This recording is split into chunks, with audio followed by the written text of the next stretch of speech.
ध्यान दो, हम लोग हिंदी व्याकरण का पाठ 2 पढ़े, इसका नाम है वर्ण विचार। पाठ 1 पर हम लोग पढ़ चुके हैं, पाठ में क्या था, भाषा, लिपि एवं व्याकरण। अब हम लोग पाठ 2 पढ़े, इसका नाम है वर्ण विचार। ध्यान दो, तो इसमें लोग समझे व्याकरण के 3 अंग होते हैं। व्याकरण कितने अंग होते हैं? 3 अंग होते हैं। कौन कौन सा? वर्ण विचार, शब्द विचार और वाक्य विचार। यहाँ पर हम लोग किसके बारे में पढ़ना है? वर्ण विचार के बारे में पढ़ना। तो वर्ण विचार के बारे में पढ़े तो सबसे पहले समझते हैं वर्ण क्या है। वर्ण किस खेत की मूली का नाम है, किस चिड़िया का नाम है वर्ण। बात समझ रहा है? तो हम लोग पहले समझ किसके बारे में समझेंगे? वर्ण के बारे में, कि वर्ण क्या होता है। तो देखो ध्यान से, हम यहाँ पर डेफिनेशन लिख लें, लेकिन डेफिनेशन से पहले हम लोग कुछ चीज समझ लेते हैं। होता क्या है कि हम लोग जब भी किसी भाषा का प्रयोग करते हैं, या तो बोलने में या तो लिखने में, तो हम लोग किसी न किसी लिपि चिन्ह का प्रयोग करते हैं। भाई बिना किसी लिपि चिन्ह का कोई भाषा लिख दोगे तुम? हाँ, कोई नहीं लिख सकता। तो हम जिन भी लिपि चिन्हों का उपयोग करते हैं किसी भी भाषा को लिखने में, वह उस भाषा क्या कहलाती है? वर्ण कहलाती है। तो क्या बताओगे कि किसी भी भाषा को लिखने में जिन लिपि चिन्हों का उपयोग किया जाता है, वह उस भाषा क्या कहलाती है? वर्ण कहलाती है। अब एक बात और ध्यान समझो, क्या होता है, जैसे हम यहाँ पर एक वाक्य लिख दे, कमल पत्र लिख रहा है। कमल क्या कर रहा है? पत्र लिख रहा है। यह पूरा क्या हो गया? ये वाक्य हो गया। इसी से हमें क्या पता चल रहा है कि कमल पत्र लिख रहा है। कमल क्या कर रहा है? अब किसको लिख रहा है? भगवान जाने। कमल पत्र एप्लीकेशन लिख रहा है, ठीक है, कमल पत्र लिख रहा है। आगे देखो, तो इसमें हम लोग एक शब्द को ले लिए, क्या ले लिए? कमल। क्या ले लिए? कमल। अब कमल को हम लोग ब्रेक किए, क्या किए हैं?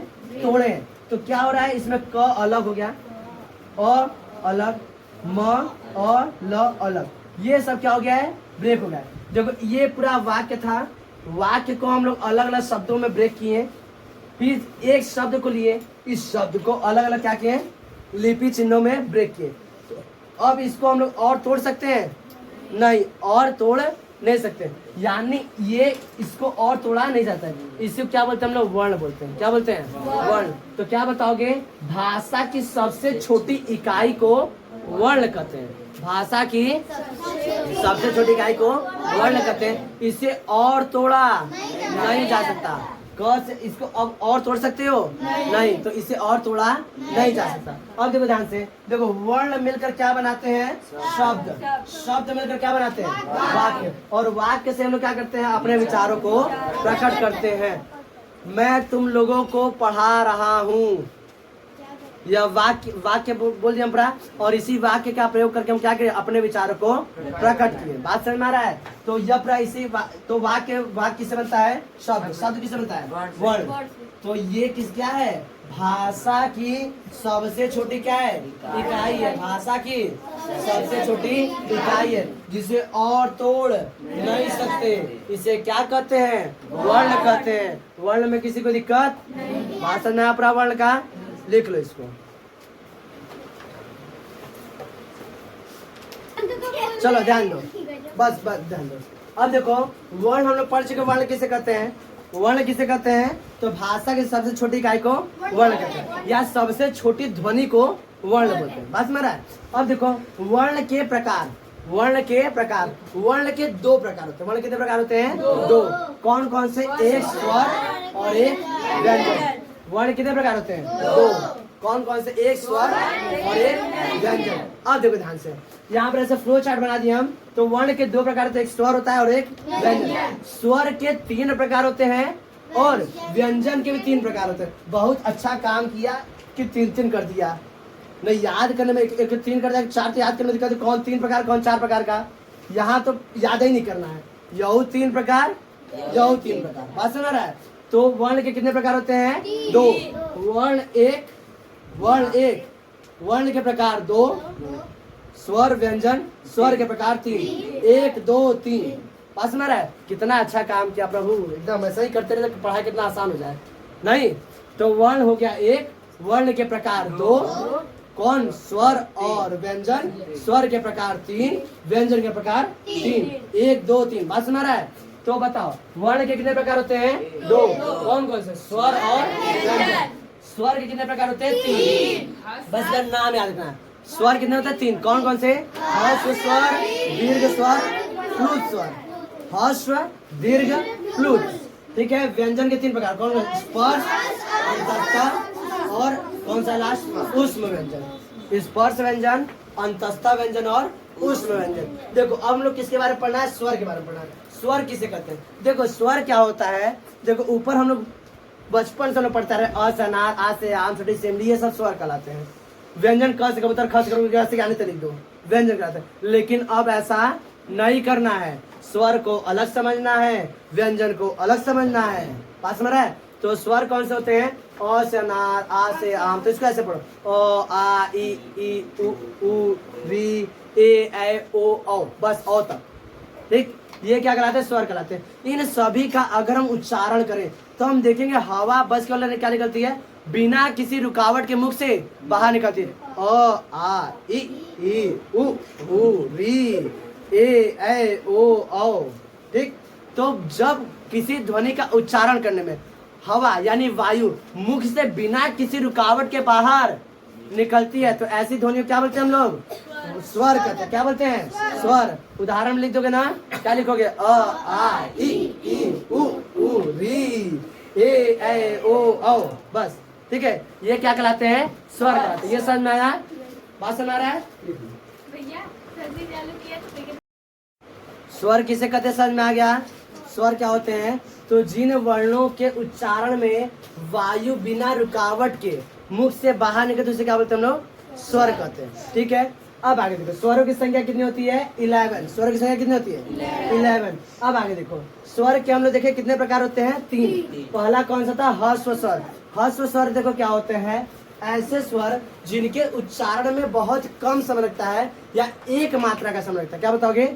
ऐसे स्वर जिनके उच्चारण में एक मात्रा का समय लगता है या कम समय लगता है वो स्वर क्या कहलाते हैं? ह्रस्व स्वर कहलाते हैं। जैसे अ ई उ री, अ ई उ री, ये सभी क्या होते हैं? कम समय लग रहा है तो ऐसे स्वर क्या बोलते हैं हम लोग? ह्रस्व स्वर बोलते हैं। ये इनकी संख्या कितनी होती है? 4 होती है। कितनी होती है? 4। स्वर कुल मिला कितने होते हैं?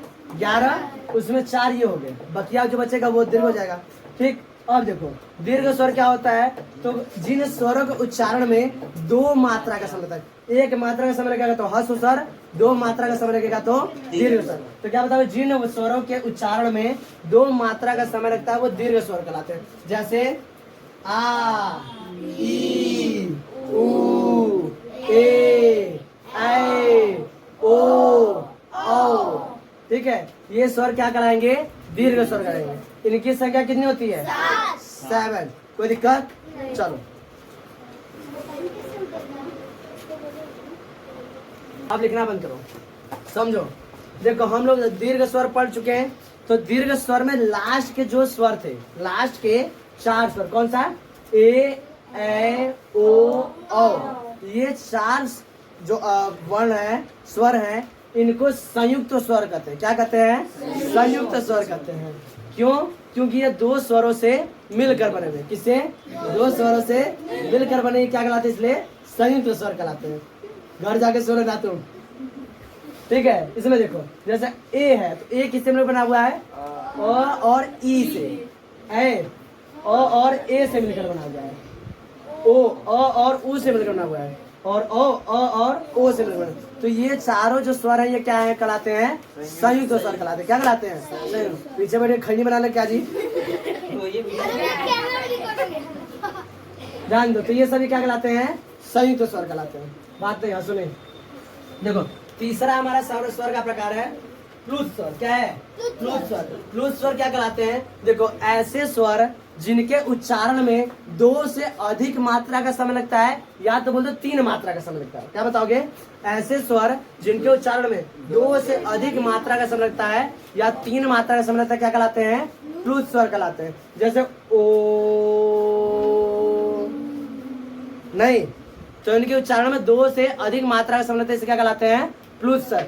इनका प्रयोग ज्यादातर संस्कृत भाषा में किया जाता है। ज्यादातर किसमें क्या आता है? संस्कृत। इस तरह से हम स्वर को पढ़ चुके। स्वर हमारा क्या हो गया? कंप्लीट। अब क्या बचा है? व्यंजन। क्या बचा है? व्यंजन। ये इतना लिख लो, आगे व्यंजन का कहानी लोग स्टार्ट करते हैं। चलो ध्यान दो, बस हम लोग का लास्ट है। तो स्वर में देखो हम लोग के 2 वर्ण जाके आगे छूट जाते हैं। 2 वर्ण छूट। कौन कौन से? अंग संगुर अ माने कुछ नहीं। देखो अब इसमें पढ़ेंगे अनुनासिक क्या होता है, इसको स्टार बना के लिखेंगे। अनुनासिक क्या होते हैं? जिन वर्णों के उच्चारण में, जिन वर्णों के उच्चारण में वायु नाक तथा मुख दोनों से बाहर निकलती है। क्या बताओगे?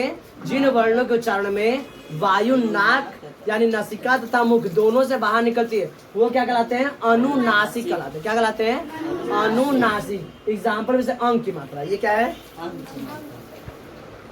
अंक की मात्रा है यहाँ पर, ठीक है। अंगूर, तो इसमें नाक से भी अगर बोलोगे तुम उच्चारण करोगे अंगूर, तो वायु जो होगा नाक से भी बाहर आएगी और मुख से भी।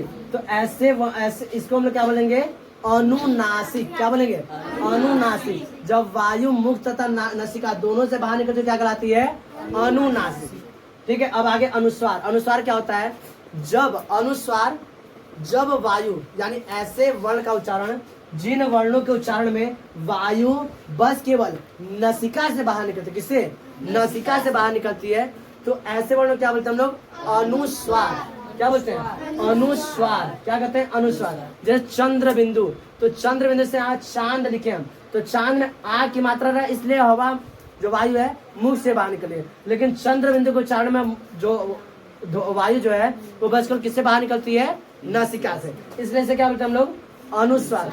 इसके अलावा एक और है विसर्ग। विसर्ग क्या होता है? इसका उच्चारण ह के समान होता है। किसके समान होता है? ह के समान। जैसे प्रातः, पुनः, नमः, ठीक है। तो ये सभी ऐसे शब्द हैं जिनके उच्चारण कैसे होते हैं? ह के समान होते हैं। क्या कहलाते हैं? विसर्ग कहलाते हैं। इनका चिन्ह कैसे होता है? तो इनका चिन्ह इस तरह का होता है, ठीक है। ये क्या कहलाता है? विसर्ग। किसी कोई दिक्कत इसमें? अब हम लोग नेक्स्ट क्लास में पढ़ेंगे व्यंजन के बारे में, व्यंजन तथा व्यंजन के प्रकार। किसी को दिक्कत?